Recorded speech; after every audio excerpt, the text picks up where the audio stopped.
Before, I was using 2 kettles of water for wash myself.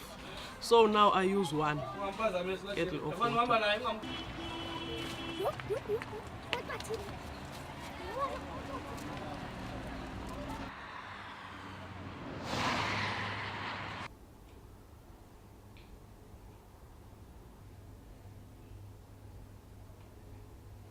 Bearing in mind that we have about a quarter of the population of Cape Town lives in informal settlements. So it's a large population of people that live in areas that are not supplied on an individual basis with water. They have tap stands. And there are always pictures of, you know, running taps and broken fixtures and look at the leakage and all the rest. But the reality is that those 1 million people out of a population of 4 only use 4.5% of the water.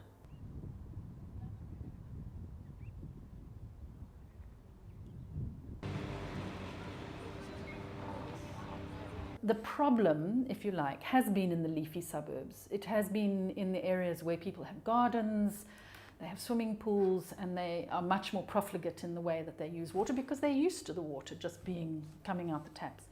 That's changing, I think. There have been problems in the more affluent areas where people have just will pay for it. Just taking. Machine is the best place of the house.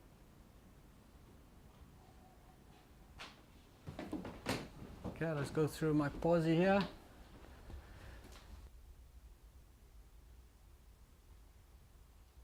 They say they can save up to 70% of the. Yeah, so when we're showering now, you know, because we are restricted with the amount of the water that we can use per day. So at 50 liters per person per day, so we have to save every bit we can. And then the water that come out, you know, we use like a bucket. You know, there's a little bucket here, but you know, some people use the bigger ones or whatever.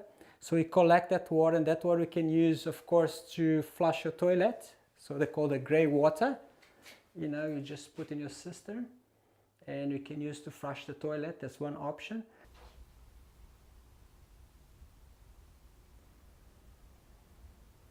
So another one that we do, basic stuff, we just filter the water from our tank, and we just have a jar of water here, and that of course we can use to brush the teeth and, you know, wash the face or whatever.